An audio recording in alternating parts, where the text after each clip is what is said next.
আছে এটা বুঝতেই পারছো অনেকে, এটা হচ্ছে লাউ। তো আজকে একটা আস্ত লাউ নিয়ে নিয়েছি, আর এই লাউ চিংড়ি রেসিপি কিন্তু লাউটা কেটে ফেললো। তো দু আধখানা লাউটা করে নেওয়া হয়েছে। লাউটা এমনিতেই বড় লাউ। তো এবারে ছোটো ছোটো করে দিকেও কিন্তু কড়াইতে তেল দিয়ে দিলাম, তেলটা গরম হচ্ছে। চিংড়ি মাছগুলো রয়েছে দেখতেই পাচ্ছ। তো চিংড়ি দিয়ে যেহেতু লাউ রেসিপি হবে, তো চিংড়ি মাছগুলো পরিষ্কার পরিচ্ছন্ন। তো এবারে আমরা লাউটা সিদ্ধ হয়ে গেলে একটু পাত্রে ঢেলে রাখছি। সেদিকে ফোড়ন দিয়ে দিলাম, আর এবারে কিন্তু লাউ চিংড়ি রেসিপি লবণ দিয়ে দিলাম। তো অল্প করে একটু মিষ্টি তোমরা যদি পছন্দ করো অবশ্যই দেবে, রাখবে তাহলে করে অবশ্যই রাখতে পারো। তো আমি এখানে একটুখানি ঝোল ঝোল রাখবো। তো সেই রকম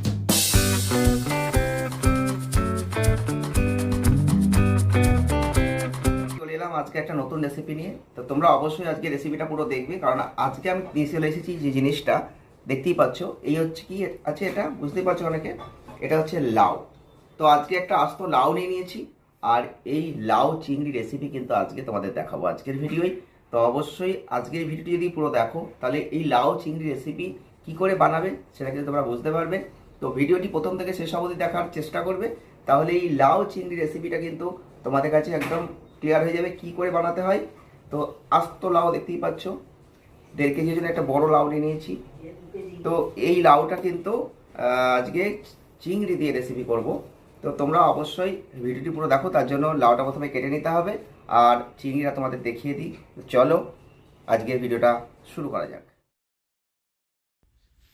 তো বন্ধুরা, প্রথমেই দেখতে পাচ্ছ আমার মা লাউটা কেটে ফেললো। তো দু আধখানা লাউটা করে নেওয়া হয়েছে। লাউটা এমনিতেই বড় লাউ।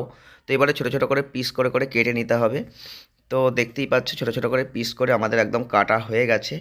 তো লাউ চিংড়ি রেসিপি করার জন্য ছোটো ছোটো করে যে পিস করার দরকার সেটা কিন্তু আমার মা করে ফেলেছে।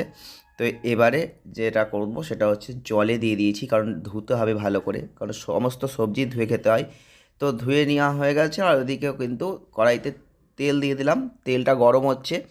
তো তেলটা গরম হয়ে যাওয়ার পর এবারে লাউগুলো কিন্তু জল থেকে তুলে দিয়ে দিলাম। প্রথমে একটু হাফ সিদ্ধ করে নেব, কারণ লাউ যেহেতু একটু বড় সাইজের আছে, একটু সিদ্ধর জন্য প্রথমে একটু হাফ সিদ্ধ যদি করে নিই সেটা খেতে খুব স্বাদ হবে।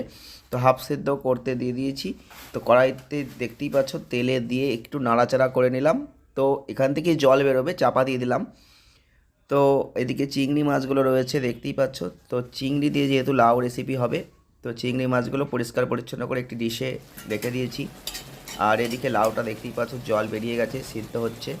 তো এই জলেই কিন্তু সিদ্ধ হবে। এখানে লাউয়ে জল দেওয়ার দরকার নেই, শুধু গ্যাসের আঁচটা একটু কমিয়ে চাপা দিয়ে দিলেই কিন্তু জল বেরিয়ে ওই জলই লাউটা সিদ্ধ হয়ে যাবে। তো আর এদিকে যে মশলাটা আমরা ব্যবহার করব সেটা হচ্ছে জিরে, আদা আর লঙ্কা। এগুলো কিন্তু মিক্সি করতে পারো বা বেটে নিতে পারো। তো আমরা শিলনোড়ায় বেটে নেব। দেখতেই পাচ্ছ শিলনোড়ায় দিয়ে রেখেছি।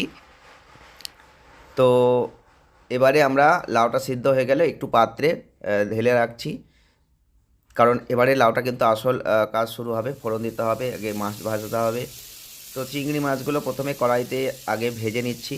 তো চিংড়ির সাইজগুলো খুব বড় দরকার নেই, আর যদি তোমরা কোনোভাবে বড় চিংড়ি নিয়ে আসো তাহলে একটু কেটে কেটে ছোটো করে দেবে, তাহলে পরে সবাইকেই দিতে পারবে এবং স্বাদটাও ভালো আসবে।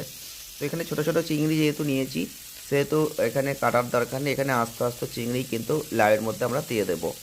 তো তোমরা আজকের ভিডিওটা দেখে অবশ্যই কমেন্টের মাধ্যমে জানাবে যে কেমন লাগছে যে লাউ চিংড়ি রেসিপি, আর তোমরা কিভাবে রেসিপির ভিডিও দেখতে চাইছো, কোন কোন রেসিপির ভিডিও দেখতে চাইছো অবশ্যই কমেন্ট করো। কমেন্ট করলে আমাদের নতুন নতুন ভিডিও বানাতে ইচ্ছা করবে।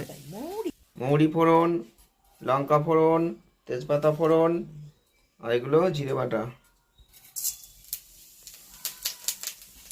সেদিকে ফোড়ন দিয়ে দিলাম, আর এবারে কিন্তু লাউ চিংড়ি রেসিপিটা একদম ফোড়ন দিয়ে চাপানো হবে। ফাইনাল রাউন্ড চলছে।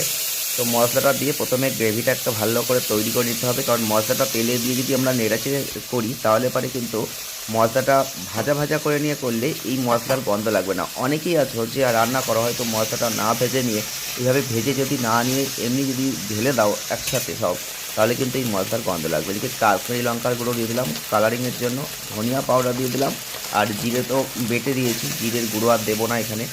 তো এগুলো দিয়ে কিন্তু তেলে মশলাটা ভাজা ভাজা করে নিয়ে করবে। হলুদ দিলাম, পরিমাণ মতো হলুদ দিয়ে দিলাম। তোমরা তোমাদের লাউয়ের পরিমাণ অনুযায়ী অবশ্যই লবণ হলুদ এগুলো সব ইউজ করবে। তো এবারে লবণ দিয়ে দিলাম। তো অল্প করে একটু মিষ্টি তোমরা যদি পছন্দ করো অবশ্যই দেবে, স্বাদ আসবে, মিষ্টিও দিতে হবে। কারণ লাউটা সিদ্ধর সময় লবণ অল্প করে একটু দিয়েছি, তো সেক্ষেত্রে অবশ্যই তোমরা লবণটা বুঝে নিয়ে দেওয়ার চেষ্টা করবে।